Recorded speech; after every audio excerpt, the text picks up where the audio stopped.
The neighborhood had always been a carefully curated image of suburban perfection.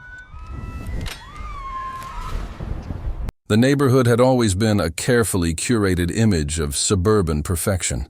Manicured lawns, identical mailboxes, and pristine sidewalks gave the illusion of harmony. Behind the painted shutters and ornamental trees, however, power was not equally distributed. That power rested in the hands of one woman, Margaret Holloway, the long-standing president of the Homeowners Association. Margaret was not just a figurehead. She relished her position with an iron grip, enforcing rules and imposing restrictions with a sense of superiority that went beyond the duties of her office. To her, the HOA was not merely a community organization, it was a kingdom, and she was the queen. While most saw her as demanding and overbearing, Margaret saw herself as a visionary who was responsible for maintaining order in what she often referred to as an otherwise chaotic American culture. Her disdain for the rules that governed everyone else was hidden beneath a veil of condescension. Margaret frequently referred to herself as being above the typical homeowner, someone who didn't need to abide by the same standards. She openly dismissed city regulations, calling them unnecessary and outdated. She believed that within the walls of her gated community, she could bend the rules to suit her vision of perfection. It was this mindset that led to her latest decision, installing heavy-duty private locks on the community gates. The neighborhood already had secure entry systems regulated by the city's safety codes, but Margaret was convinced that her way was better. To her, the locks were not just about security. They were a statement of independence, a way of declaring that the HOA operated beyond the jurisdiction of outside authority. She justified her decision by citing concerns about outsiders entering the community. But the truth was simpler. Margaret wanted absolute control. With the new locks, she could decide who came in and who left, tightening her grip over the neighborhood like never before. Contractors, delivery drivers, even residents who questioned her authority would now have to request her permission to gain access. It was a bold move, one that went unnoticed at first. In the early weeks, homeowners grumbled quietly about the inconvenience, but Margaret dismissed their concerns as trivial complaints from people too blind to see the brilliance of her plan. She basked in the feeling of control, imagining herself as a protector who had gone above and beyond. In her mind, she had done what no one else dared. She had created a fortress, a sanctuary shielded from the chaos of the outside world. But while Margaret saw the locks as her crowning achievement, city officials saw them differently. Fire codes had long required that gated communities maintain quick, unrestricted access for emergency services. The locks Margaret had installed violated those very codes, creating a potential disaster in the event of a fire or medical emergency. To the fire department, it wasn't just an inconvenience, it was a hazard that put lives at risk. The first red flag appeared when a paramedic team responded to a late-night medical call. The patient's spouse frantically waited at the gate, unable to get the emergency crew inside. Their access codes no longer worked, and the massive locks blocked their entry. Precious minutes slipped away as dispatch scrambled to reach a resident who could open the gate. By the time help arrived, the delay had already taken its toll. Word of the incident spread quickly among the residents, and frustration turned into outrage. But Margaret brushed it aside with her usual arrogance. She claimed the delay was exaggerated, blaming it on the incompetence of the emergency services rather than acknowledging her own role in the problem. Her tone was unwavering, her posture unshaken. To Margaret, the law was a suggestion, not a mandate. Yet the seeds of conflict had been planted. Concerned residents began contacting city officials, filing complaints about the gates and the dangerous implications of Margaret's actions. The fire department launched an inquiry, and what they discovered was far more troubling than they had anticipated. Not only had Margaret installed unauthorized locks, but she had also ignored multiple warnings that her modifications violated state safety codes. To the fire marshal assigned to the case, It was a clear violation of law. To Margaret, it was simply a misunderstanding, another example of government overreach, trying to interfere with her vision. She openly mocked the officials who confronted her, boasting that the HOA was above city politics. Her confidence was startling, and it became clear that she wasn't going to back down without a fight. What Margaret failed to understand was that her actions had already set events in motion. Behind the scenes, officials were preparing to take action. They were no longer dealing with a difficult HOA president. They were confronting a dangerous obstructionist who was putting lives at risk. The law was not on her side, and sooner or later, the weight of that law would come crashing down. But Margaret had convinced herself otherwise. She believed she was untouchable, that her position gave her immunity from consequences. With every passing day, her defiance grew stronger, her sense of superiority more pronounced. She didn't see herself as a violator of the law. She saw herself as its rightful replacement. The neighborhood had become her stage, the locked gates her throne. She stood tall, convinced that she had outsmarted the system. But in reality, the system was closing in, and the walls she had built around her community were about to become the very thing that trapped her. The fire department's involvement was just the beginning. What started as a single complaint was about to escalate into a confrontation that would expose Margaret for what she truly was, a ruler without a crown, desperate to maintain power in a world that refused to bow to her authority. And as the first official notices arrived at her door, Margaret remained blind to the storm gathering around her. In her eyes, she wasn't breaking the law, she was rewriting it. The neighborhood had grown used to the HOA president's authority. For years, she thrived on the illusion that her rules mattered more than the law itself. To the homeowners, her word was final, and her punishments were swift.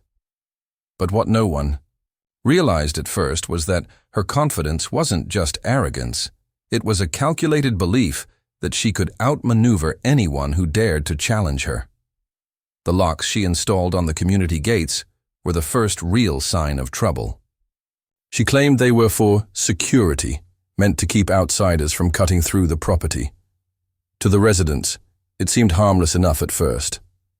But beneath the surface, her actions violated not just HOA guidelines, but city safety ordinances.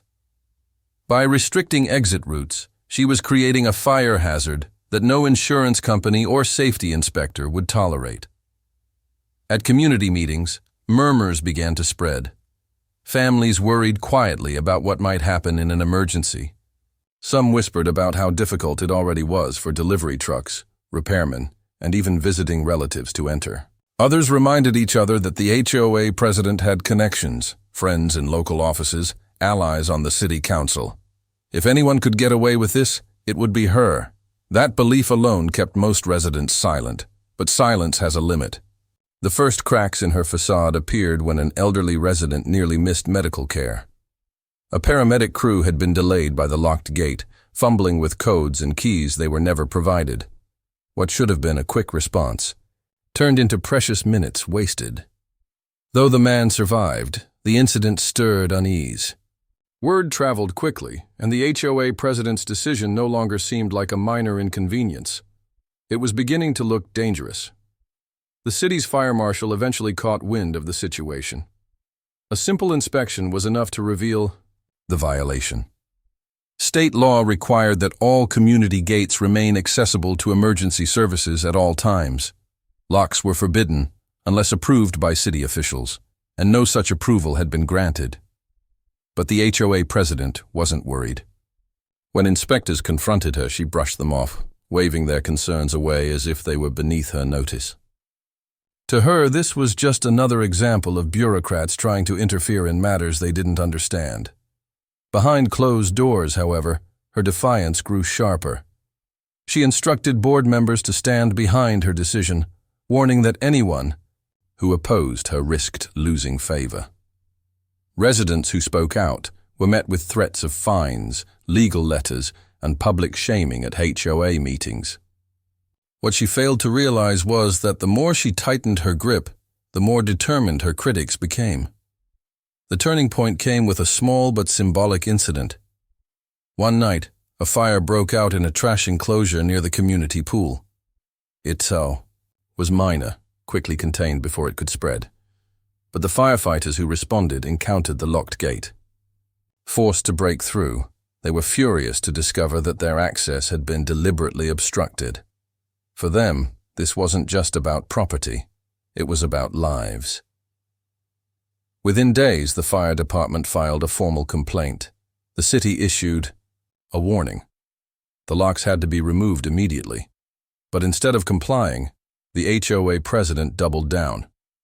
She claimed that the fire department was exaggerating, that they were targeting her because she refused to bend to American-style laws.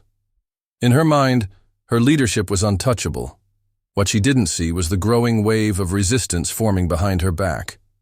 Neighbors who had once feared her were now gathering evidence, documenting every delay, every near accident, every reckless decision she made. Even members of her own board began to waver, quietly questioning how long they could shield her from the consequences. The neighborhood was no longer united under her authority. It was fractured, uneasy, and waiting for the moment when the cracks in her leadership would finally split open. The fire department wasn't finished with her, and neither were the residents. She thought she could ignore the law, but the law had a way of closing in on those who believed themselves untouchable. And soon, the HOA president would learn that the greatest danger she faced wasn't from outsiders or trespassers. It was from the very people she claimed to represent, neighbors who were no longer willing to be silent. The Homeowners Association had always been a battleground of petty power struggles, but by the third month of the president's private crusade, something far more dangerous was festering beneath the surface. The locks she had installed on the community's gates were no longer a mere nuisance. They had become a matter of public safety. Residents complained endlessly, warning that emergency access was blocked, that response times could be delayed, and that their lives could be at risk if a fire or medical emergency struck. But the president remained resolute. She carried herself with the unwavering belief that she was untouchable, insulated by her title and her control over the board. What she hadn't counted on was that one frustrated homeowner took matters into their own hands. After filing countless ignored complaints to the HOA board, this resident sent photographs and a detailed report directly to the local fire department. Within days, the complaint landed on the desk of the county fire marshal, a man whose sole responsibility was to enforce state safety codes designed to protect lives. The marshal reviewed the photographs carefully. The images told a story of deliberate obstruction, of gates locked with reinforced steel padlocks and private key systems known only to a select few board members. What he saw was not just an HOA matter, it was a blatant violation of fire code, one that could turn deadly in the blink of an eye. Without hesitation, he scheduled a site inspection, determined to see the situation firsthand. When the marshal arrived, he was greeted not with cooperation, but with defiance. The president, confident in her own authority, attempted to brush him off, suggesting that the neighborhood was a private community and therefore exempt from municipal oversight. But the marshal knew better. State law was clear. No matter the status of the property, emergency access must remain unhindered. The fire marshal calmly documented everything, photographing the gates, measuring the locking mechanisms, and noting the absence of emergency override systems. His tone was professional, but his findings were damning. Word of the inspection spread quickly through the neighborhood. For some, it was a moment of hope. Finally, someone outside the HOA's grasp was stepping in. For others, it was cause for fear. Fear of retribution from the president, who had built her reign on intimidation and control. And for the president herself, it was nothing more than an annoyance, another obstacle she believed she could dismiss with enough arrogance and bluster. But the marshal wasn't done. After his inspection, he issued an official notice of violation, citing specific sections of the state fire code that had been breached. The HOA was ordered to remove the locks immediately and restore compliant emergency access within 30 days. Failure to comply, the notice warned, would result in fines and potential legal action. The board was stunned, but the president saw it as a challenge. In her mind, she was not subject to American laws, as she often boasted to those within her circle. She believed her position as HOA president gave her sovereignty over the community, and she scoffed at the idea that a fire marshal could dictate her decisions. Instead of complying, she doubled down. The locks stayed. In fact, she ordered even sturdier replacements, telling the board that they would teach the city to mind its own business. As weeks passed, tension grew unbearable. Residents whispered about potential disasters, pointing to national news stories where delayed emergency access cost lives. Parents worried about their children. Elderly residents checked their smoke detectors obsessively, knowing that if something happened, help might not arrive in time. And still, the president dismissed every concern. It was then that the fire department escalated. A second inspection was conducted, this time with city officials present. When they found the locks not only still in place but reinforced, the matter was handed over to the city attorney's office. Legal proceedings were initiated, and fines began accumulating against the HOA at a staggering rate. For the first time, the president realized she was not just facing angry neighbors, she was facing the law itself, backed by agencies with the power to impose consequences far greater than her board could shield her from. Yet even then, she refused to yield. She framed herself as a victim of government overreach, telling her loyal supporters that the state was targeting her unfairly. She portrayed the fines as an attack on the entire community, conveniently omitting that her own decisions had triggered them. Her stubbornness, once seen as confidence, was now being recognized as recklessness.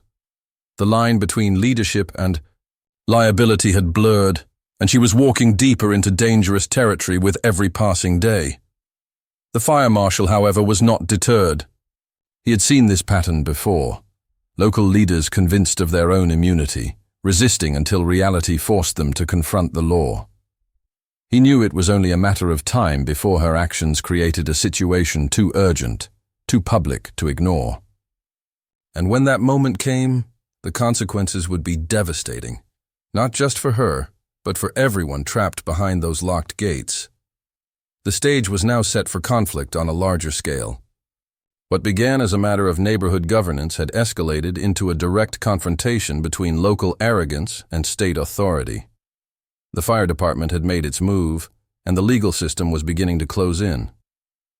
But the president still believed she could outmaneuver them all. She had no idea that her greatest test was yet to come. Because when fire meets locked gates, there is no room for pride. There is only survival, and the law would ensure survival came first. The 30 days given by the fire marshal had passed, and the violation remained unresolved. What was once a simple code infraction had now evolved into a matter of public safety and public record. The city attorney's office was no longer issuing warnings. They were preparing for action. Each day that passed without compliance meant the fines against the HOA continued to rise, reaching thousands of dollars. Residents who once stayed silent began voicing their frustration. Their association fees, already high, were now being funneled into paying legal costs and penalties, all because the president refused to admit fault. The board, once united under her rule, started to fracture. Some directors questioned whether her decisions were worth the mounting debt. Others worried about personal liability, knowing that their signatures on HOA documents tied them directly to the violations. Still, the president remained unwavering. She convinced herself that she was fighting a righteous battle, that her resistance was proof of strength against what she called the overreach of government. Her arrogance blinded her to the growing danger. The fire marshal's reports didn't simply sit in a drawer. They were circulated, filed with the city, and logged in state records. Other departments began to take notice. The police were quietly informed, and county officials monitored the situation closely. The locked gates were not just a matter of fines anymore. They were a ticking time bomb, waiting for the day when their presence could mean the difference between life and death. That day came sooner than anyone expected. It was late one evening, when a resident's home caught fire. What started as a kitchen accident spread quickly, fueled by grease and dry wood in the structure's attic. Within minutes, smoke poured into the night air, triggering frantic calls to 911. The fire engines arrived swiftly, their sirens cutting through the darkness. But when they reached the neighborhood's gated entrance, they were met with the one obstacle they feared most: the reinforced locks. The crew tried their override systems, expecting the gates to yield as they were designed to. But the locks, installed by the president, were incompatible with emergency tools. Every second that ticked by meant flames spread further, threatening lives inside the burning home. Firefighters resorted to brute force, using heavy equipment to cut through the steel. Precious minutes were lost. By the time they broke through and reached the house, the blaze had grown fierce. The residents were pulled out alive, but the home was destroyed.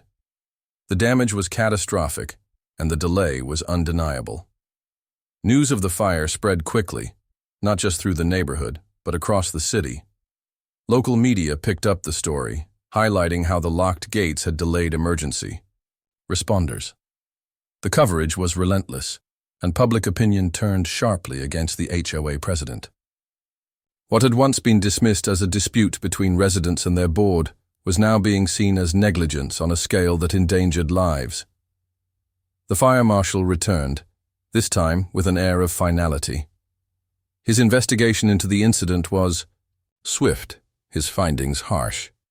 He concluded that the locked gates directly contributed to the extent of the damage, and that the president's defiance had placed the entire community at risk. His report carried weight, and it was forwarded directly to the city attorney and state regulators. Meanwhile, the HOA board reached its breaking point. Several directors resigned, unwilling to be dragged further into the scandal. Homeowners demanded answers, some even threatening lawsuits against the association itself.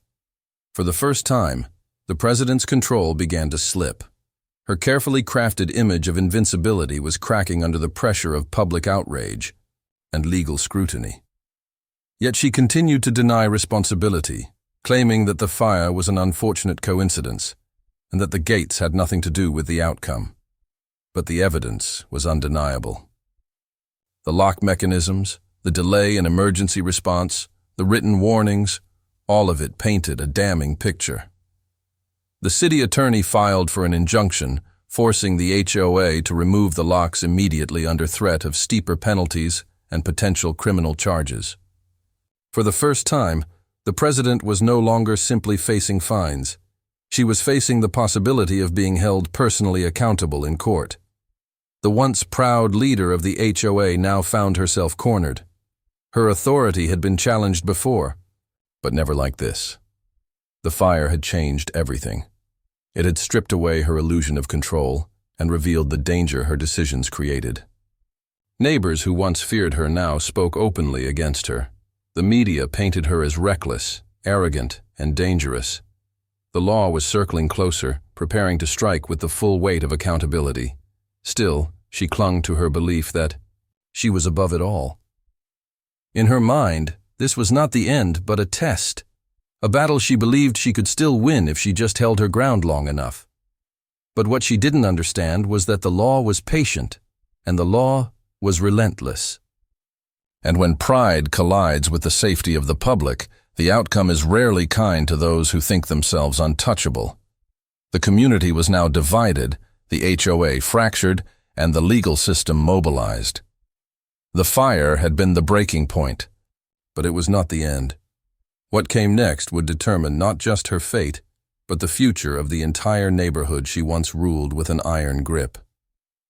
The aftermath of the fire had left scars across the neighborhood that went far beyond the charred remains of a single home. Insurance adjusters swarmed the property, assessing damage and tallying costs. But beneath the paperwork and reports lay a deeper wound. Trust had been broken. Residents no longer looked at their HOA president as a leader. Instead, they saw her as the architect of disaster, a woman so blinded by pride that she gambled with the safety of everyone around her. The city attorney's office wasted no time. The fire marshal's damning report had given them the leverage they needed. What began as a matter of code violations had escalated into potential criminal liability. Charges were drafted that included reckless endangerment and obstruction of emergency services, and a civil lawsuit followed swiftly, spearheaded by homeowners who had lost their property and peace of mind in the fire. Court documents painted a clear narrative. They showed photographs of the reinforced locks, records of repeated warnings, and video footage from neighbors who had documented firefighters struggling at the gates. Every piece of evidence underscored a single truth. This disaster could have been prevented. The courtroom became the new battlefield.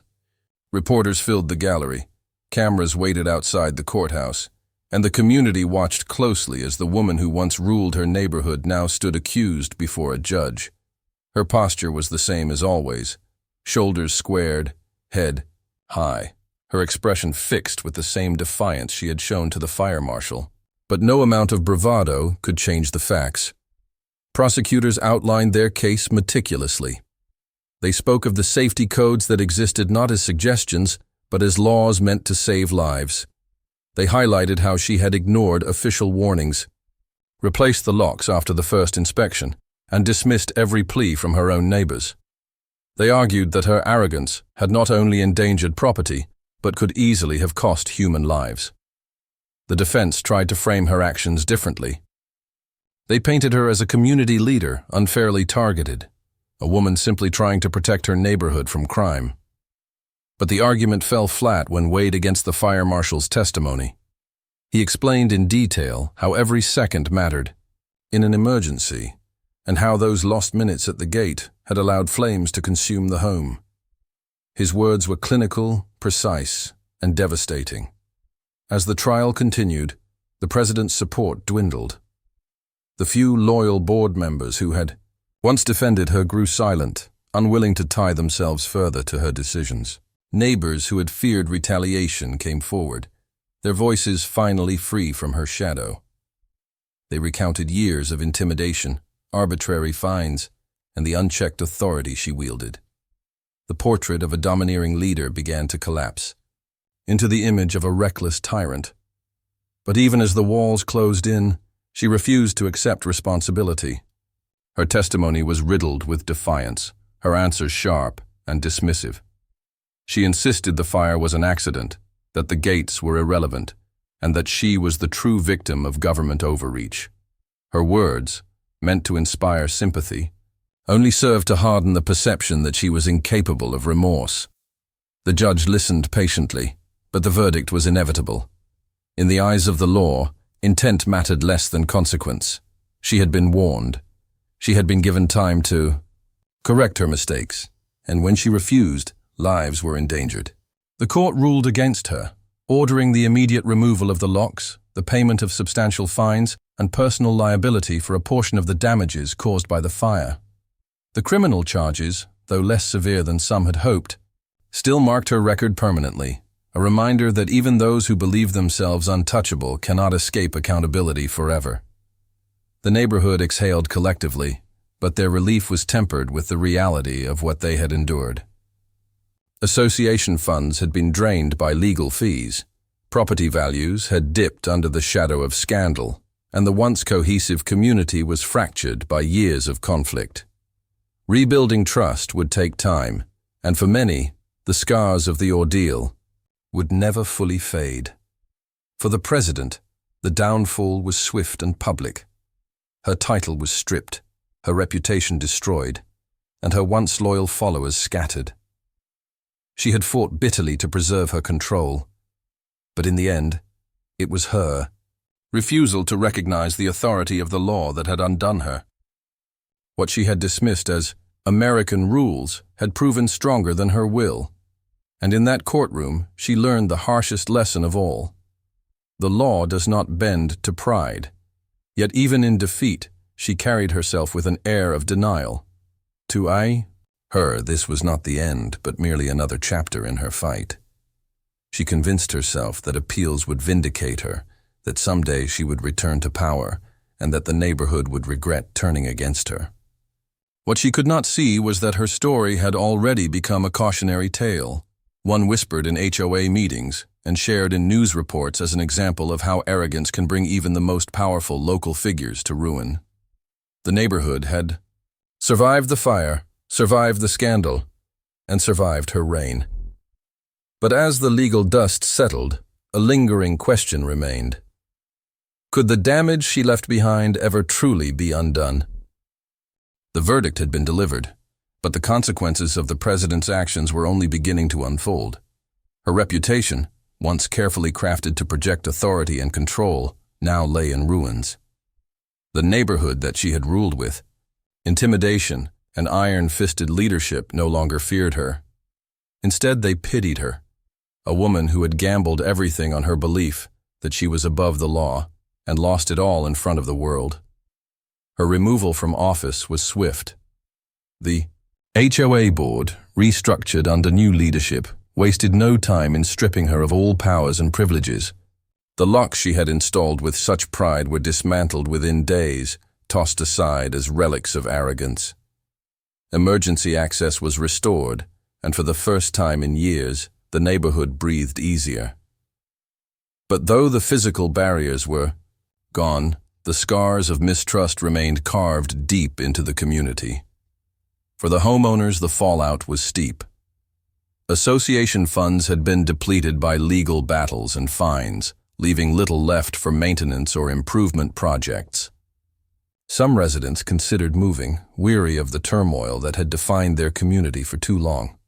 Others vowed to stay, determined to rebuild and ensure that no single individual could ever again wield such unchecked power. The HOA became more cautious, implementing oversight measures and stricter adherence to city and state codes. Transparency, once a hollow word, became the cornerstone of governance moving forward. Meanwhile, the former president found herself increasingly isolated. Friends distanced themselves, unwilling to be associated with the scandal.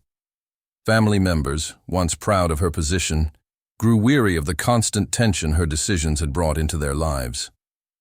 Even those who had once admired her strength now saw only the wreckage of pride left behind. The woman who once claimed she was above American laws now struggled under the weight of those very laws, her every move scrutinized by the public. The media, hungry for stories of downfall, kept her name alive longer than she could bear. Reporters revisited the fire, replayed the footage of firefighters battling the locked gates, and reminded viewers of the arrogance that had led to catastrophe. Her face became a symbol, not of leadership, but of hubris. She was no longer an HOA president. She was a cautionary tale, a headline, a reminder of what happens when power blinds responsibility. In quieter moments, she replayed her decisions in her mind. The day she chose to install the locks, the warnings she dismissed, the marshal's visit, the citations, the fire. Each moment stood like a marker on the path she had chosen, a path paved not by fate, but by stubbornness. Yet even then, her pride refused to let her admit fault. To her, she had been misunderstood, targeted unfairly, and betrayed by those she had once protected. But the truth was simpler. She had placed her own authority above the safety of those she was meant to serve, and the law had reminded her that no title, no position, could shield her from accountability. The neighborhood slowly began to heal. New leadership brought in a tone of cooperation rather than domination. Meetings were no longer battlegrounds of fear, but discussions of shared interest. Residents began planting gardens again. Children played without parents whispering about. Locked gates, and a sense of community cautiously returned. But the shadow of the fire lingered, serving as a constant reminder of how fragile safety and trust could be when left in the hands of one unchecked leader. For the fire department, the case became an example used in training. New recruits studied it as a lesson in why codes existed, why enforcement mattered, and how even the smallest obstruction could spiral into a life-or-death situation. The fire marshal, though he moved on to other cases, knew that this one would stay with him forever. It had proven once again that arrogance could be just as dangerous as flames. The president, now stripped of her title and left with mounting legal debts, drifted further from relevance. The lawsuits continued, each one carving away at what little stability she had left. Her arrogance, once her armor, became her prison. She had lived for power, but power had abandoned her. What remained was only the bitter taste of defeat. The end. Her story was not one of leadership, but of downfall. It was the story of how one woman's belief that she was untouchable had burned down not only her own reputation, but nearly her community as well. Her name, once spoken with intimidation, was now mentioned with warning.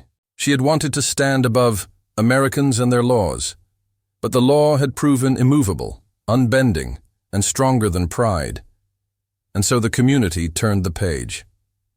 The fire-damaged home was rebuilt, new neighbors moved in, and the gates, that once symbolized exclusion and arrogance, became ordinary entrances once again. But the memory of what had happened lingered, etched into the collective consciousness of the neighborhood as a story they would never forget. The rise and fall of the president was complete. From power to scandal, from arrogance to accountability, her journey was the reminder of an unshakable truth. No one, no matter how powerful they believe themselves to be, stands above the law.